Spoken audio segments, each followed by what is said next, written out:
Olá, olá, olá, olá. Chegamos aqui para mais uma live do Bom para Cuca. E essa live de hoje a gente faz a nossa segunda AMA, segundo Ask Me Anything, onde a ideia é a gente abrir aqui para vocês, né, um espaço, onde a gente faz aí meio que umas perguntas, umas respostas. As perguntas que aparecerem para a gente, quem for chegando por aqui, vai dizendo para a gente o que vocês acham. A Val já entrou, muito bom. Val, tá bom o áudio, tá bom o vídeo. Me avisa, qualquer coisa a gente tenta pegar aqui uma outra conexão para melhorar. Daí, o que vocês forem tendo de perguntas, é aqui o espaço, é o lugar. A Lu querida, tão longe no sul, né, Lu? Como é que você tá? Como é que estão as coisas? A Lu entrou aqui no Insta. E a ideia é essa, a ideia é a gente poder usar esse espaço do Bom para Cuca, do Bom para Cuca Paz e do Bom para Cuca Edu, para a gente poder trocar ideias, para a gente trocar mais ou menos a nossa percepção, a lá Bom para Cuca, de algumas questões que vocês trazem para a gente, né? A gente junta as questões, a gente faz aqui os posts para ver se tem perguntas vindo nesse momento. A gente abre aqui o espaço da live para vocês perguntarem o que quiserem. Fica aberto, né? A partir do momento que a live que a gente faz no Face, ela fica, no Insta ela roda 24 horas, mas fica aberta esse espaço de perguntas para a gente poder responder. Ou a gente já responde para vocês aqui, ou a gente responde para vocês via Messenger, ou a gente responde na nossa próxima AMA, porque a gente está fazendo aqui as nossas AMAs mensais, né? Então, essa ideia é vocês perguntarem o que vocês quiserem, que tem a ver com o desenvolvimento das crianças, desenvolvimento das formas de pensar, das formas de processar o pensamento das crianças, o desenvolvimento emocional das crianças, né? E o desenvolvimento social das crianças. A gente varre dentro do Bom para Cuca, principalmente essa noção da primeira infância, que vai mais ou menos até os 6 anos de idade, né? Mas a ideia é a gente poder falar um pouco, cuidar desse começo aí, cuidar dessa história para a gente poder falar aí como é que essas crianças vão se desenvolvendo ao longo da história. A Andressa entrou aqui no Insta também, bem-vindos todos.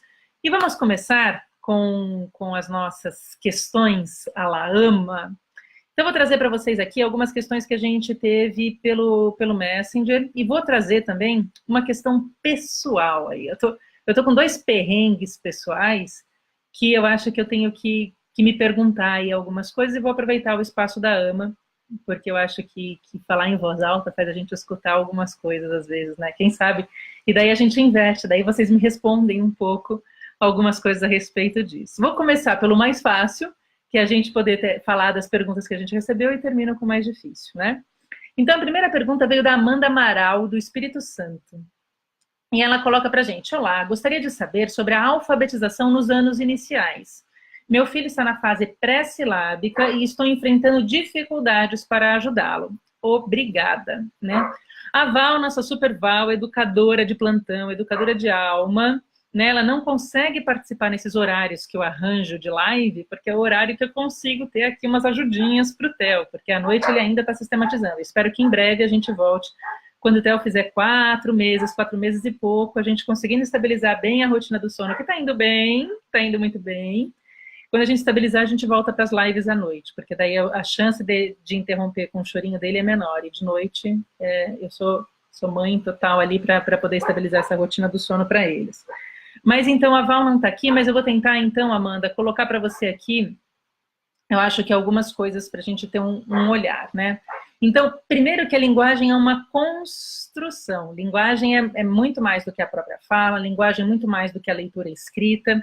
E a linguagem, por alguns autores pós-piagetianos, Piaget foi um cara super bacana que usou os netinhos para poder observar sobre o desenvolvimento cognitivo das crianças, um suíço fofinho nesse sentido, que usou os netinhos para poder entender como é que desenvolvia a cognição das crianças. Mas algumas leituras pós-piagetianas falam que a gente precisa de sistemas integrados que são a base de sustentação de uma linguagem com qualidade, né?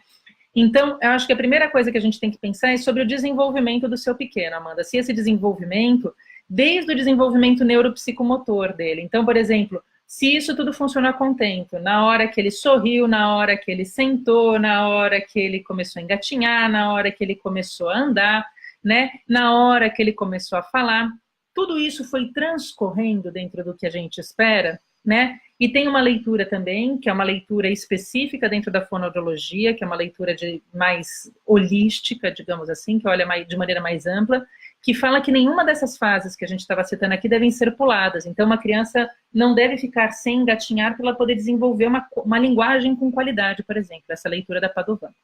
Mas dentro desses olhares pós-piagetianos, então, assim, se a gente tem uma base perceptiva da criança, a criança percebe com qualidade, em termos auditivos, em termos visuais, a criança consolida com qualidade o seu funcionamento, o seu esquema percepto-motor, ela tem uma base bastante bacana para poder desenvolver a linguagem. Então, acho que essa é uma coisa que a gente pode pensar. Tentando responder neuropsicologicamente, tá bom, Amanda?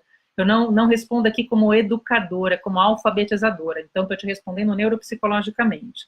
Se você percebe que tem alguma questão que ficou um pouco mais delicada nesses pontos do desenvolvimento que a gente estava colocando, perceptivo e motor, vale a pena dar uma conversada e entender, por exemplo, se esses buraquinhos que ficaram aí no desenvolvimento estão trazendo algum tipo de impacto. Conversar com a escola, tentar olhar, então, assim, como é que ele está percebendo, como é que está a qualidade do desenho, como é que está a qualidade gráfica, como é que ele está percebendo visualmente as informações, como é que é a atenção auditiva, se escuta bem, se processa bem a informação.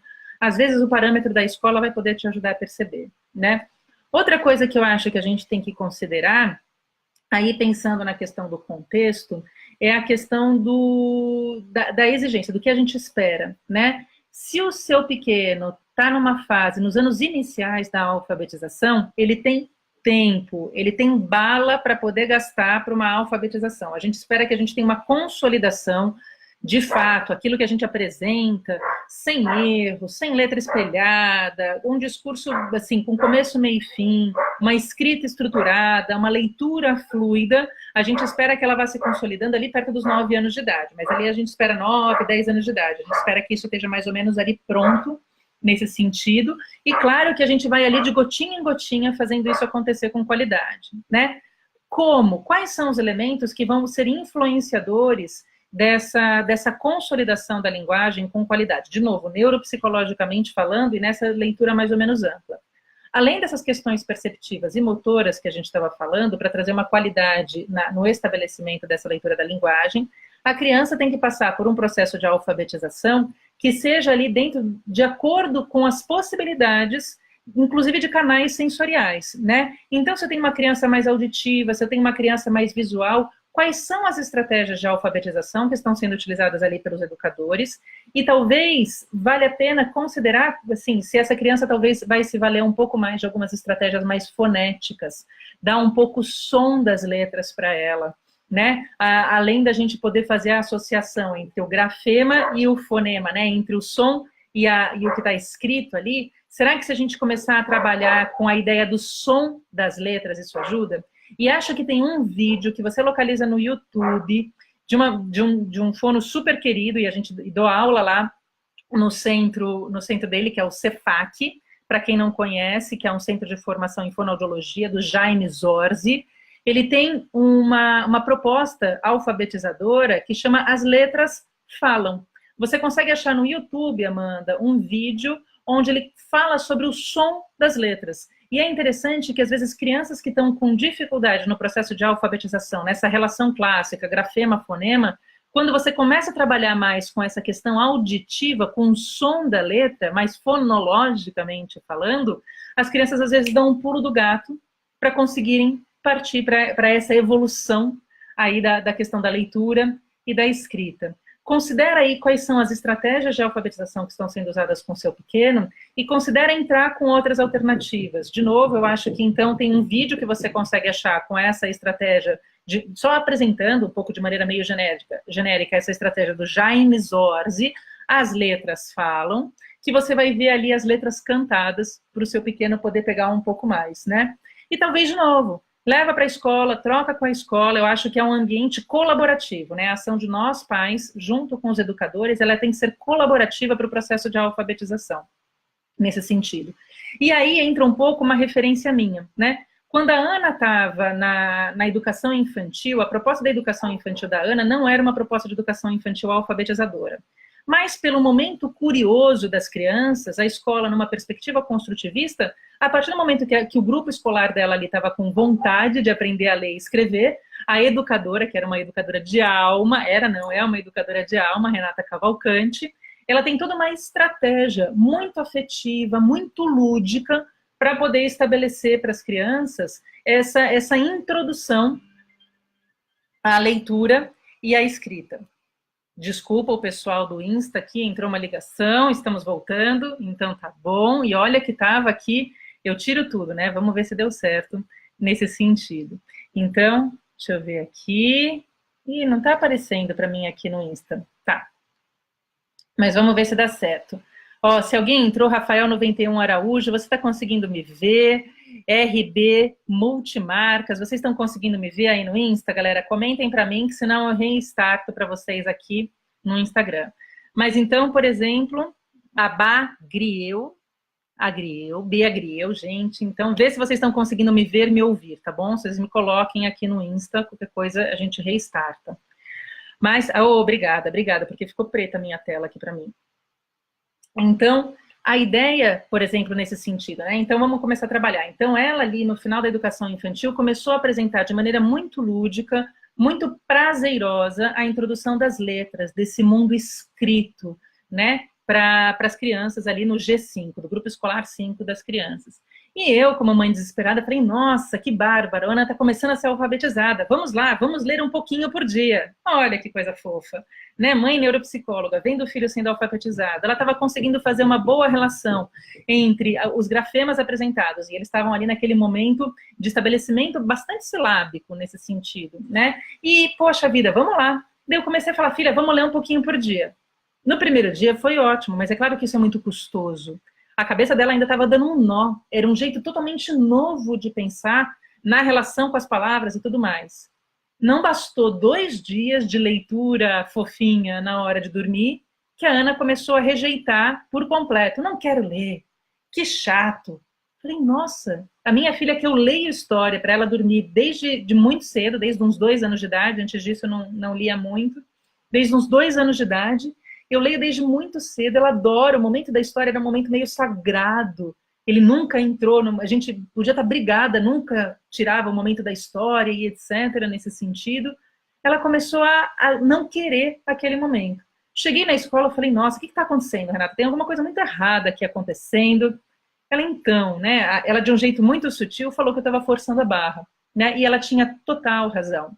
Então, ela apresentou a ideia, que eu acho que é uma ideia que depois eu fui ver que é bastante difundida, que é a gente simplesmente atiçar a curiosidade, né? Brincar de ler com as crianças. Não a gente sistematizar, nesse momento, então, pré-alfabetização que as crianças estão apresentando, a gente curtir muito mais, assim, nossa, o que será que está escrito na placa pare no meio da rua, né? Vamos trabalhar ali com as letras de forma para ajudar as crianças nesse sentido.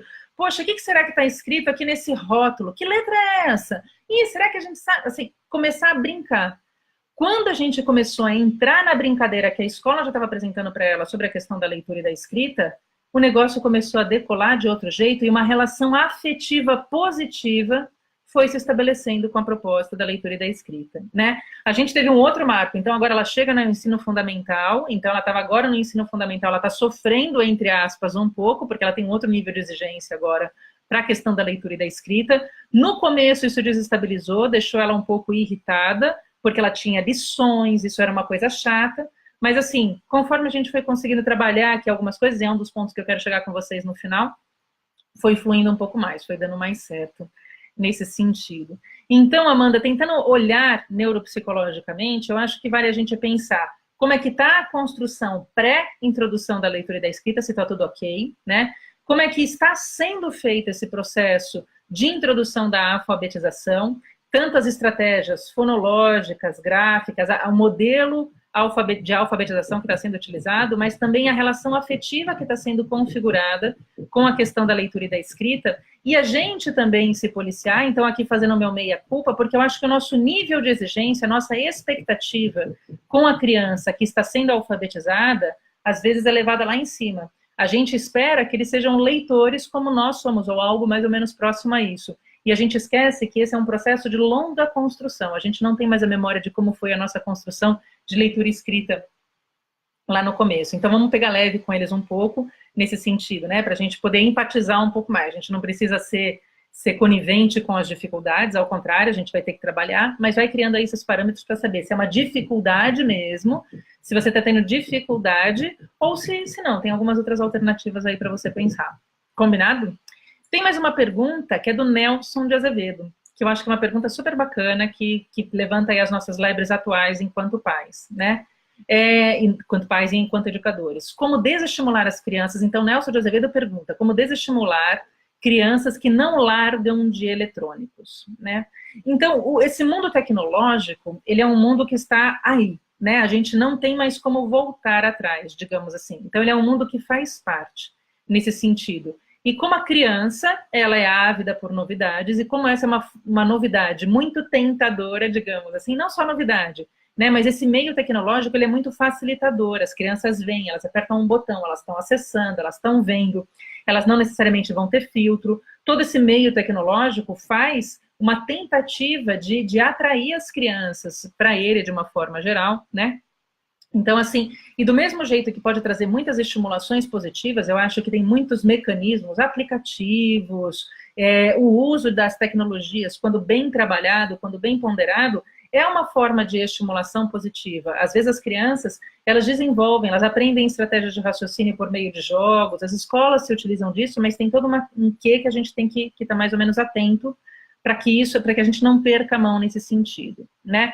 Então, falando assim, o lado bacana da tecnologia é que ele pode servir como uma estimulação, né? O lado ruim da tecnologia é que ele pode promover essa certa escravização, digamos assim, que as crianças ficam longos períodos, né? Que o que antes acontecia na televisão, acontece hoje em tablets e tudo mais, né? As crianças ficam longos períodos nesses eletrônicos, e daí acho que inclui também a ideia da televisão. Então, o que eu acho que vale a pena a gente considerar de algumas formas, quando a gente está falando nesse ambiente eletrônico para as crianças, eu acho que a gente tem que olhar, enquanto pai, enquanto mãe, enquanto educador, quais são as alternativas que estamos dando.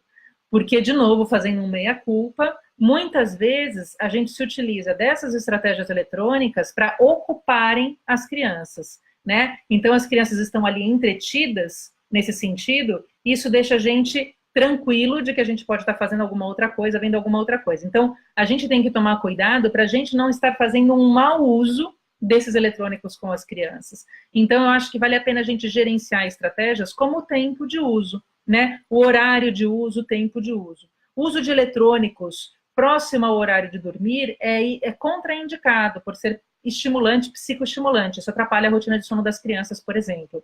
E vocês podem considerar o uso de eletrônicos, e é claro, ali é um momento de um certo ócio, né? Nesse sentido, eu posso ver e não fazer nada, eu posso ver e não necessariamente pensar muita coisa. Ali o produto é pronto, e é nesse sentido que ele é perigoso, porque a criança ali é um ambiente passivo.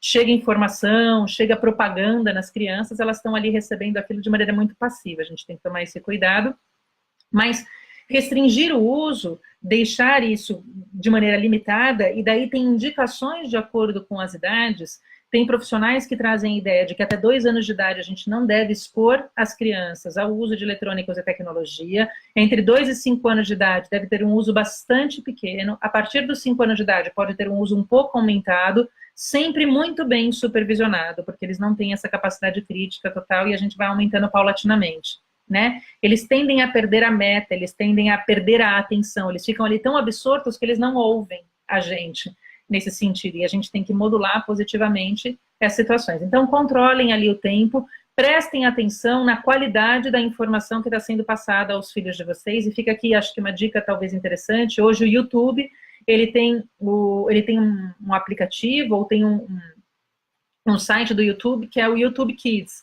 né, e que vocês podem fazer todo um controle parental para que tipo de informação as crianças estão vendo nesse sentido. E a gente tem isso em vários sistemas pagos, né, de on-demand para televisão e etc. Às vezes vale a pena regular nesse sentido. Mas então, voltando à resposta original, não nessa defesa do eletrônico, então, usa o eletrônico, usa com consciência, com moderação e com a pontuação ali dos pais, né, com a observação e controle parental, acho que é importante. Mas a ideia é assim, quais são as alternativas que a gente está dando, né? Então, a partir do momento que a gente está restringindo as crianças a verem, as crianças têm dificuldade a vivenciarem momentos mais ociosos, né? Isso traz um certo tédio, isso traz algum parâmetro de irritabilidade para as crianças. Então, o que a gente tem que fazer? A gente tem que dar alternativas. Será que a gente está dando, por exemplo, o lápis e o papel para eles poderem desenhar? Será que nos momentos em que a gente está querendo que eles não estejam ali no uso dos eletrônicos, a gente está abrindo espaço para brincar, a gente está abrindo espaço para poder jogar com as crianças, a gente está abrindo espaço para eles poderem brincar, se sujar, ficar na natureza, a gente está levando as crianças para vivenciarem outras realidades, que não essas realidades, às vezes, mais contidas no ambiente doméstico, nesse sentido, né? E uma grande alternativa que eu acho que faz, que é muito funcional, que traz um prazer muito grande, traz uma sensação de bem-estar muito grande, é o convívio da criança com a natureza, né? Se a gente abrir, e daí é a ideia de uma proposta não estruturada, então você vai estar livre, entre aspas, do mesmo jeito, porque a criança consegue se entreter, às vezes, nesse espaço, né? Então ela vai estar na natureza, ela vai estar brincando, vocês vão estar no parquinho, ela vai estar no parque conversando com outras crianças, você ali observa a situação e não precisa estar intervindo naquela situação o tempo todo, e não precisa estar com a criança o tempo todo, ela vai construindo um espaço próprio ali, seja ela brincando com uma pedrinha, seja ela brincando com uma madeirinha, ela constrói um mundo a partir daquilo, seja ela interagindo com outra criança, vale a pena construir esse espaço junto à natureza, porque isso tanto reduz essa sensação de tédio, reduz a irritabilidade das crianças, elas têm uma descarga motora, né? A gente gera alternativas, porque elas têm ali uma descarga positiva, inclusive, fisicamente, elas saem abastecidas, elas saem bem de terem brincado, de terem gastado energia, né? E tem uma sensação de bem-estar associada. Acho que vale a pena a gente considerar que a ideia da desestimulação do eletrônico seria principalmente associada à ideia de alternativas, de espaços alternativos, de situações alternativas a esses eletrônicos. E isso cabe a nós, adultos, considerarmos, né? Cabe a nós, adultos, gerarmos esses espaços. De novo, sem fazer aqui o eletrônico como um algoz, eu acho que sim, de fato, é um caminho sem volta, mas vale a pena a gente pensar quais são as alternativas que a gente está dando aí para as crianças nesse sentido, né? Agora a gente tem mais uma pergunta, eu acho que tem uma questão que a Thalita trouxe, Thalita Moura trouxe para a gente, deixa eu só trocar aqui, pronto, o carregador, para ver se ele carrega direitinho, para não acabar a bateria aqui do celular, que eu achei que estava carregando e não estava. A Thalita Moura fala como é que a gente deve agir quando a criança dá um piti no momento em que ela está com raiva. Então, acho que isso passa pela ideia da birra, isso passa pela ideia da regulação de comportamento das crianças. Depende da idade das crianças, né, para a gente poder pensar nas formas de estratégias que as crianças têm para poder lidar com isso, depende das formas como a gente instrumentalizou as crianças para elas poderem lidar com isso. Mas vamos pensar ali que raiva é um sentimento muito nobre, nesse sentido, a raiva, e tem aí posts que estão vindo aí para o Bom Pra Cuca para a gente poder falar um pouco de raiva, fiquem atentos na semana que vem, para a gente poder falar um pouco de raiva dentro do Bom Pra Cuca, e quem está dentro do papo de barriga, levantem as antenas, porque a gente falou de raiva aí dias atrás, a respeito disso, né? Então, como é que a gente pode agir? Então, primeiro, eu acho que a primeira coisa, quando a gente está falando de sentimento, seja nas crianças, seja na gente, vamos encarar esse sentimento de frente, vamos reconhecer qual é o sentimento que está aparecendo, o que a gente está sentindo. Então, a primeira coisa para poder lidar com a raiva, para poder lidar com o piti, é encarar que eu estou com raiva, é encarar no momento do piti. A criança pequena, ou até mesmo algumas crianças mais velhas, elas vão entrar numa espécie de looping, né? Quando ela está numa descarga emocional intensa, ela não tem mecanismos internalizados de regulação emocional. Ela não sabe lidar com piti, ela não sabe lidar com medo, ela não sabe lidar com a tristeza, né? Com respostas emocionais meio que invadem eles ali. Então, o que a gente tem que fazer? A gente tem que ajudar as crianças nessa regulação. A gente tem que ajudar sendo um bom modelo. Então, é importante que a gente tome cuidado com os nossos pitis. Eles vão acontecer, mas é legal a gente gerenciar eles de algumas formas aí. E é legal a gente poder ensinar às crianças mecanismos de regulação. Considerando a questão da raiva, a gente tem que pensar que a raiva é muito digna, eu tenho que saber o que está acontecendo, eu tenho que saber que eu estou sentindo raiva, eu tenho que saber o que está gerando a raiva, e a raiva é um sentimento que exige que a gente faça alguma coisa com ela. Então a criança vai ter que me falar que ela não gostou, que ela se irritou, que ela não quer, só que ela tem que conseguir, calma, olha, faz o seguinte, quando você estiver mais tranquilo, a gente vai conversar. Agora, do jeito que você está, gritando, esperneando, batendo, se batendo, não tem como a gente conversar. Quando você estiver tranquilo, a gente vai conversar sobre o que está acontecendo. Eu estou vendo que você está bravo, eu estou vendo que você está irritado, eu estou vendo que você está chateado nesse sentido, mas a maneira como você está agindo não vai resolver. Quando você estiver mais tranquilo, quando eu estiver mais tranquilo, a gente vai conversar. Então, na hora da raiva, às vezes vale a pena a ideia de um tempo nesse sentido, né? Para a gente poder ter um certo tempo, porque daí a gente esfria a cabeça, consegue processar um pouco das coisas e conversar. Então, eu acho que aí depende da idade. Pensando na questão da Thalita Moura, eu acho que vale a pena a gente considerar as idades. Quanto menor as crianças, menos estratégias de pensar, digamos assim, elas vão ter, mas de frear a resposta na raiva, seja o piti, seja bater alguma coisa, a gente tem que ensinar eles talvez a mediarem isso pela fala. Não, você não gostou? Fala, não gostei. Né? Não adianta fazer isso que você está fazendo. Fala, não gostei. E daí a gente vai ver o que vai fazer. A criança mais velha fala, olha, eu estou vendo que você está irritado, que você está incomodado. Né? Quando você quiser conversar sobre o que está acontecendo, que é quase ter uma DR, entre aspas, ajustando isso às crianças, então uma criança lá de 5, 7 anos de idade vai conseguir ter uma certa DR aí, entre aspas, sobre um pouco do que ela está sentindo, desde que vocês venham trabalhando um pouco disso, né? Empaticamente com as crianças, assim, olha, eu estou percebendo, mas você não pode fazer isso que você está fazendo agora, você não pode dar piti, você não pode bater, você não pode morder, fala não, gostei, você não pode simplesmente agir. Vamos tentar mediar isso de alguma coisa, acho que isso é bacana, né? Outra pergunta não, e aí é um comentário que eu me aproveitei, que veio dentro de um comentário, de um post que eu fiz dentro do Papo de Barriga, que era uma imagem linda de uma mulher com vários braços, assim, 8 braços, se eu não me engano, um braço segurando um bebê recém-nascido, estava super identificada com isso, outro braço segurando ali um filho mais velho, um braço com uma sacola de compras, um braço meio que resolvendo algumas coisas no telefone, então assim, era uma mulher dando conta ali de muitas e muitas coisas, né? E esse momento, bom para Cuca, paz aí, eu acho que traz, e recém saindo de Dia das Mães, eu acho que a gente tem aí uma questão interessante para colocar, e eu acho que o comentário da Gabriele William traz essa noção para a gente, que eu acho que é interessante. Assim, a mulher moderna, hoje, muitas vezes, dá conta de muitas coisas, da casa, dos filhos, do trabalho, do marido, e às vezes esquece um pouco de si mesma. Não podemos nos esquecer de amar também a nós mesmos, para estender esse amor aos outros, né? A Gabriele William, uma querida, uma parceiraça nossa, e ela é uma psicóloga da região de Santos, principalmente focada no atendimento do público infantil, então quem estiver por aí, não deixem de curtir Gabriele William, né, psicóloga infantil na região de Santos, e eu acho que é interessante, assim, a gente pensar nisso, né, quando a gente tem esse exercício plural da maternidade, e é um exercício, ao mesmo tempo, solitário, né, porque a gente tem a noção de que tem que dar conta de tudo, é um exercício altamente exigente, né, que traz muitas vezes a questão da culpa associada a isso tudo, a questão da culpa muito marcada a esse exercício da maternidade, como se a gente tivesse que nascer sabendo ser mãe, e na verdade esse é um papel que a gente constrói e só começa a construir quando surge pra gente a maternidade, no momento ali da gravidez, no momento dessas coisas, e de verdade a gente tem uma ação muito secundária, né? A gente fica muito secundário a essa percepção de si mesma quando a gente começa a viver essa maternidade.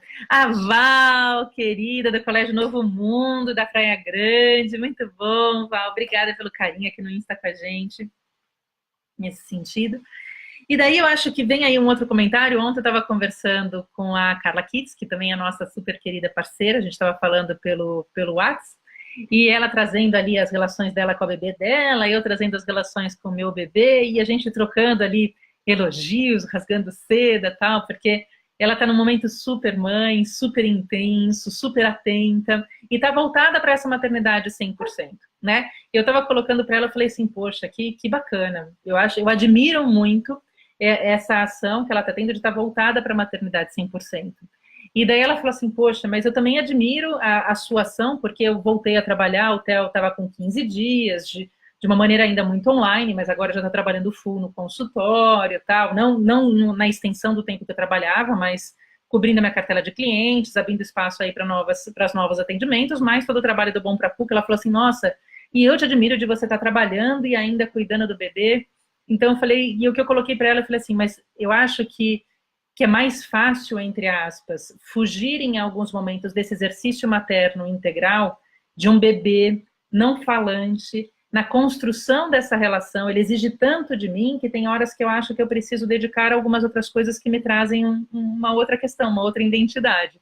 Eu preciso, às vezes, falar com gente grande, eu preciso ouvir coisas de gente grande, né? Eu preciso trocar ideias, como vocês aqui, de gente grande, além de estar nesse universo do bebê, de tentar ler o bebê, de tentar conversar com o bebê, de tentar brincar com o bebê, né? E tenho que fazer essa ponte. Então, eu acho que eu poder resgatar um pouco da situação de trabalho é um pouco de eu resgatar essa minha identidade ali. E cada um de nós vai viver isso de uma determinada maneira. Acho que isso é mais fácil na segunda maternidade, com um exercício um pouco menos culpado. Mas e aí, qual é o seu jeito, né, de ser pai e de ser mãe? Então, é nesse sentido que... E a gente acaba sucumbindo a julgamentos, né? Então, assim, ali acho que o contato com a Carla é muito fluido, não me preocupo com isso, mas é natural que a gente tenha uma percepção de que as pessoas estão avaliando as nossas escolhas. Quando a partir do momento que a gente é mãe, é como se a gente anunciasse, pode me julgar, né? Assim, e não é verdade, né? A gente não dá abertura para isso, mas as pessoas se sentem nesse direito. Isso é meio delicado na essência, assim. Mas a gente está lá, a gente tem esse exercício aí. E a gente poder estar tranquilo, porque a gente está voltado e entendendo quais são as nossas necessidades, por que isso é importante para mim, o que me faz bem, poder me cuidar nesse processo. Então, me cuidar esteticamente, me cuidar profissionalmente, me cuidar psiquicamente, qualquer que seja a sua forma de cuidado, né, assim, abrir esse espaço pessoal, traz aí, e ter uma tranquilidade com essas escolhas, nesses momentos, traz aí, eu acho que, em alguns momentos, um pouco de tranquilidade, para a gente poder colocar isso na nossa rotina da maternidade. Nos incluir, né, na nossa pessoalidade, nos nossos desejos, nas nossas vontades, para além dos desejos e vontades dos filhos, da casa, do marido, porque muitas de nós acabamos tendo esse exercício aí plural, nesse sentido. É só aí uma reflexão em cima do comentário da Gabi, que eu achei que foi muito bacana.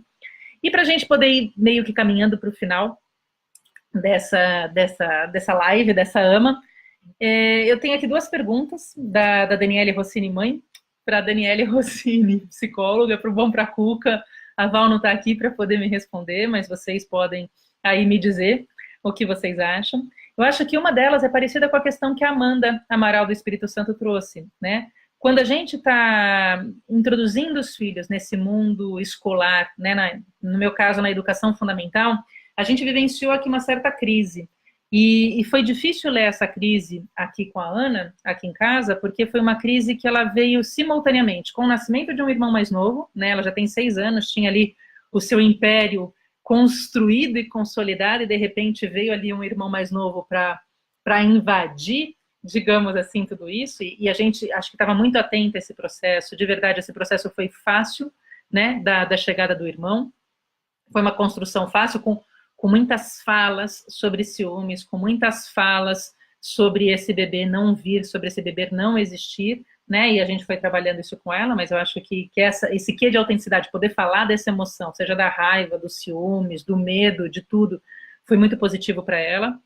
Mas teve aí um reflexo que eu acho que foi interessante, seja porque esse momento estava sensível, por mais que estivesse ali sendo trabalhado, estava sensível, isso foi concomitante à entrada dela na educação no ensino fundamental.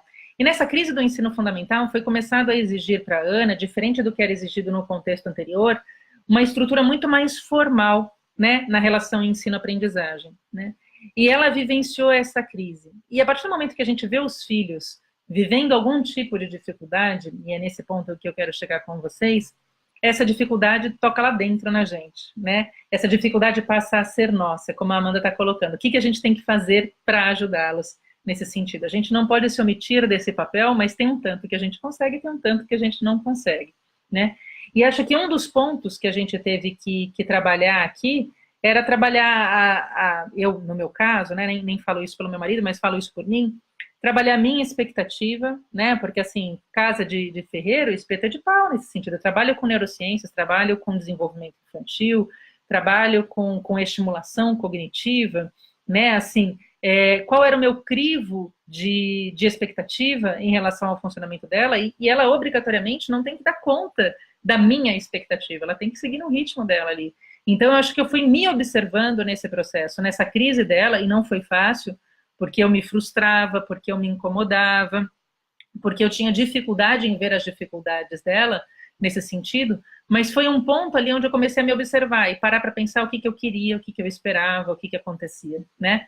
Outra coisa importante que eu acho que aconteceu nesse contexto, ela teve uma mudança de contexto muito grande, ela vinha de uma escola onde uma proposta de autonomia, uma proposta de empoderamento das crianças era muito valorizada, e ela foi para uma estrutura mais tradicional, que tem uma hierarquia mais estabelecida, e a gente sabia disso, nesse sentido, e nesse processo um pouco mais hierarquizado, ela tinha que respeitar ali de uma outra maneira alguns limites e algumas colocações que eram feitas no contexto, e ela ressentiu muito com isso. Então, num primeiro bimestre, ela teve uma dificuldade, o desempenho dela veio muito bem avaliado, e daí passavam por essas avaliações, e essas avaliações num crivo meio que de nota, que não era o que ela vivenciava antes, né? Ela veio bem avaliada em termos, digamos assim, cognitivo, porque ela estava ali desenvolvendo e tudo mais, eram apostas que a gente tinha feito em boas escolhas, ela foi respondendo, mas em termos comportamentais haviam queixas, né, justo comportamentais, né, havia dificuldade na atenção e na concentração, porque os ambientes antigamente eram mais permissivos e esse era um pouco mais formatado nesse sentido, e havia dificuldade na adequação ao contexto, porque ela era muito contestadora, num contexto em que, digamos assim, não é que não era permissivo, mas talvez existisse uma outra forma de expressar as suas contestações, e menos inflada ou menos imperativa, que eu acho que era um estilo que ela tinha adotado, ou porque era muito criança e o ambiente tinha que modular. E daí era outra sofrência nossa nesse sentido. Quando veio esse tipo de informação para a gente, que ela estava com essa dificuldade no ajuste, assim, a gente tem aqui, poxa, a gente tem uma ideia da gente poder ter algumas regras, ter algumas coisas, a gente é meio duro em, não duro, mas a gente exige que a gente empatiza com ela, ela também tem que empatizar com a gente nesse sentido, né? É uma troca aqui, de que ela tem que entender que seguir algumas regras, ter limites, né? Adequar o contexto, tem lugar que dá, tem lugar que não dá, isso é importante, né? Mas, e para ela isso estava difícil na escola. E daí, num determinado momento, meu marido colocou para mim, essa sua ideia, esse seu jeito aí de funcionar não está dando certo, ó. Esse seu jeito de ficar conversando, esse seu jeito de ficar sei lá o quê, não está dando certo. Eu falei, tá, eu acho que veio aí uma avaliação que não foi positiva nesse sentido, vamos tentar ir do seu jeito, e o jeito dele é mais severo, é mais punitivo, e não que eu não use de estratégias de punição, quem me conhece sabe que eu não tenho uma estratégia educacional teórica, né, eu me percebo muito como híbrida, eu tenho muita preocupação de ter uma vinculação afetiva com meus filhos, um apego realmente genuíno nesse sentido, né, eu tenho muita preocupação em trabalhar com reforço positivo com as crianças mais do que punição, mas tem horas que eu acho que eu vazo, assim, eu perco a mão e vou punir de alguma forma, assim, isso acontece, né. E daí ele começou a aplicar ali algumas punições e chegou uma hora que eu comecei a não me dar conta. Então, outra coisa que eu quero trazer é que quando a gente vai lapidando, construindo, percebendo a nossa identidade parental, né, mesmo que não seja 100% concordante, a gente tem valores muito parecidos, né, eu e meu marido, a gente tem valores muito parecidos, o que a gente espera, o que a gente entende que deve ter ali de valores, de conduta, de ações que os pequenos devem apresentar, que eles devem agir, a gente pensa de maneira muito parecida nisso, mas às vezes os estilos parentais são um pouco diferentes, né, eu acho que ele tem um estilo mais autoritário, nesse sentido, e eu sou mais autoritativa, eu converso, eu negocio, essas coisas todas, né. Há críticas ao dele, há críticas ao meu, mas de verdade, eu acho que quando cada um pôde exercer um pouco mais do seu jeito de funcionar, ela foi aprumando. Então, quando eu não me senti mal de estar seguindo o jeito dele muito autoritário, eu comecei a voltar a usar os meus recursos de valorização, os meus recursos de reforço positivo, né, de, olha, isso que a gente tem que fazer, olha que legal que você fez, então é uma carinha feliz, olha, então aí é uma estrela, olha que bacana, olha quanto a gente evoluiu, olha o quanto a gente conquistou. isso começou a funcionar para a gente. Então, o que eu quero dizer para vocês é que nessa reflexão, Dani mãe, Dani psi, é que sim, eu acho que a gente escorrega, sim, eu acho que a gente erra, mas quando a gente entende, quando a gente se dispõe a bate-papos como esse, a conversas como essa, a tentar entender, hoje a internet é um mar de informações, né, e muitas vezes a gente se perde, né, nesse grande oceano de informações, a gente não sabe em que direção tem que seguir. Para isso, existem propostas estruturadas e dirigidas, como as do Bom Pra Cuca, né, como que os cursos online que a gente oferece no Bom Pra Cuca, o papo de barriga desde a gestação, a oficina de brincadeiras sensoriais para poder compreender essa evolução, a nossa oficina dos sonhos para a gente poder falar de rotina. Então, aí são formas estruturadas que fazem a gente ganhar tempo. Mas, de verdade, hoje em dia, a gente pode mergulhar nas informações para ver quais delas trazem aí uma identificação, com o que a gente se identifica para a gente poder fazer esse exercício parental. E quando a gente está agindo com os nossos filhos, identificado com o que a gente entende que é verdadeiro, identificado com o que a gente entende que são os nossos valores, mesmo que a gente erre, mesmo que a gente, às vezes, perca um pouco a mão, porque isso faz parte da parentalidade, né? Não é um exercício, o Andrew Salomon fala disso, a parentalidade, né? Ser pais não é um exercício para perfeccionistas, nesse sentido. Então, a gente está para poder trocar, para a gente poder construir essa relação parental com os nossos filhos, mas percebam quem vocês são, percebam como vocês funcionam, percebam quais são os seus valores, o que vocês acreditam, né? Quando vocês souberem disso, quando vocês olharem para vocês e souberem disso, quem vocês são, o que vocês acreditam, quais são os seus valores, aí, por consequência, vocês encontram uma teoria educacional, seja a criação com apego, seja uma proposta de parentalidade positiva, seja uma proposta de parentalidade trabalhando por taxas de reforço, né? Eu sempre falo lá super nani da vida, né? Trabalhando com o canto do castigo, coisas do gênero, nesse sentido. Aí você vai falar assim, nossa, eu me identifico com isso e eu consigo agir de acordo com isso. Então, a proposta é essa, nesse sentido. Olhem para vocês enquanto pais, né? E acho que a vertente educadores também é nesse sentido. Então, mais do que ter uma estratégia, por exemplo, de alfabetização, qual é a estratégia de alfabetização que casa com você, que funciona para você?